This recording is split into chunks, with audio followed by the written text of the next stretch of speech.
რამდენია კურსი? 308. Ამდენი კვანძით რომ მოუწევთ კვანძი ახლა 19 წლის ნანუკა წერეთელი თბილისიდან ბათუმში მხოლოდ ერთი მიზნით გადავიდა. გადაწყვეტა მისთვის საოცნებო პროფესია შეესწავლა და მეზღვაური გამხდარიყო. ბათუმის სახელმწიფო საზღვაო აკადემიის სტუდენტი მალე იმ 12600 მეზღვაურს შეუერთდება, რომელთა წვლილი საქართველოს ეკონომიკაში საკმაოდ მაღალია და სახელმწიფო ბიუჯეტში მათი ყოველწლიური შენადანი 9 მილიარდ ლარს უტოლდება. ნანუკას მსგავსად მეზღვაურის პროფესიას საქართველოში კიდევ არაერთი სტუდენტი ეუფლება. მათგან კი სულ უფრო მეტი საქმდება ევროკავშირის წევრი ქვეყნების დროშის ქვეშ მცურავ გემებზე. მეზღვაურების კონკურენტუნარიანობის ასამაღლებლად მათთვის დასაქმების პერსპექტივის გასაზრდელად და სწავლების პროცესში თანამედროვე სტანდარტების დასანერგად ევროკავშირის დახმარებით ქვეყანაში არაერთი პროგრამა ხორციელდება.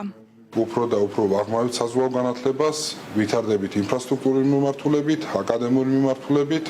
მუშაობთ ინტერნაციონალიზაციაზე, სხვადასხვა კვლევებში ვარ ჩართული, ვებულობთ მონაწილეობას რამოდენიმე პროექტში, რომელსაც აფინანსებს ევროკავშირი. ეს არის აკადემიური და ადმინისტრაციული პერსონალის გასვლითი პროგრამები სხვადასხვა უმაღლეს სასწავლებლებში. რადიკალურად შეცვლილია და გაუმჯობესებულია ევროპულ და საერთაშორისო სტანდარტებზე მორგებულია ჩვენი განათლების სისტემა. დღეს გვაქვს უფრო მეტი დიდი არჩევანი და იმის საშუალება, რომ საკუთარ გავიტანოთ ექსპორტზე და ვიმუშაოთ ისეთ კომპანიებში, რომლებიც არის საკმაოდ კარგი რეპუტაციის და მაღალ ანაზღაურებადი.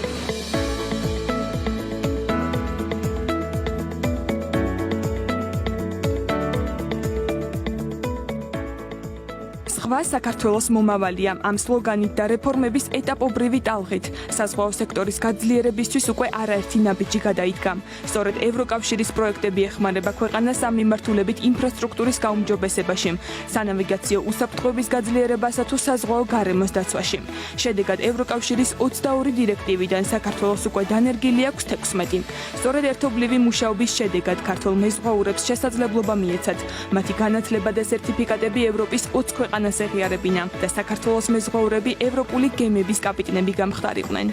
პრობლემა გქონდა ევროკავშირის მიერ ჩვენს მიერ გაცემული სერტიფიკატების აღიარების, მაგრამ დღეს უკვე ჩვენ იმ ეტაპზე ვართ გადასულები, სადაც 2019 წლის მონაცემებით ევროკავშირის დროშის ქვეშ მცურავ გემებზე ოფიცერთა მიწოდების კუთხით მე-13 ადგილას ვიყავით. უნდა აღვნიშნოთ, რომ სწორედ ევროკავშირის დახმარებით ჩვენ მივაღწიეთ ამ წარმატებას. რამაც მოგცეს შესაძლებლობა, რომ წარმატებით გაგვეარა საერთაშორისო აუდიტი, ეს არის ევროპის უსაფრთხოების სააგენტოს აუდიტი და შემდგომ 2013 წელს დაგვებრუნებინა ევროკავშირის აღიარება. 2019 წელს საქართველოს პორტებში ტვირთბრუნვა 43%-ით გაიზარდა. თუმცა იმისთვის, რომ საზღვაო სფერო ქვეყანაში უფრო წარმატებული გახდეს და მეტი ინვესტიციის მოზიდვა შეძლოს, წინ კიდევ დიდი გზაა გასავლელი.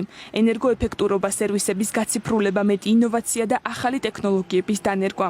სწორედ ამ გზით წარმოუდგენია ევროკავშირს საქართველოში საზღვაო ტრანსპორტირების სისტემის გაძლიერება. ამისთვის კი სათანადო საკანონმდებლო ბაზის მომზადებაა საჭირო, რომელზე მუშაობაც უკვე დაწყებულია.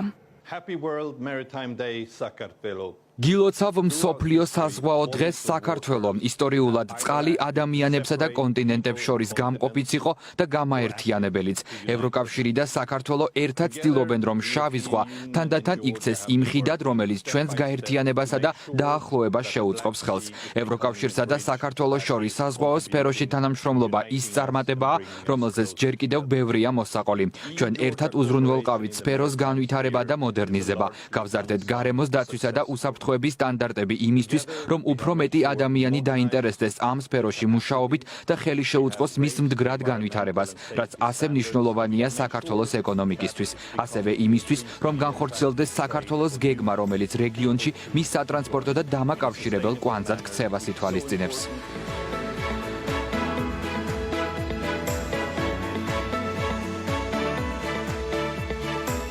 უკვე 2021 წელს ევროკავშირის დახმარებით საქართველოს ისტორიაში პირველად ქვეყანას საზღვაო ტრანსპორტის სტრატეგია ექნება, რომელიც მეზღვაურთა განათლებას და სერტიფიცირებას, ნავსადგურების უსაფრთხოებასა და სხვა არაერთ მიმართულებას გააერთიანებს. სტრატეგიის ერთ-ერთი მნიშვნელოვანი კომპონენტი კი გარემოს დაცვაზე ზრუნვა იქნება.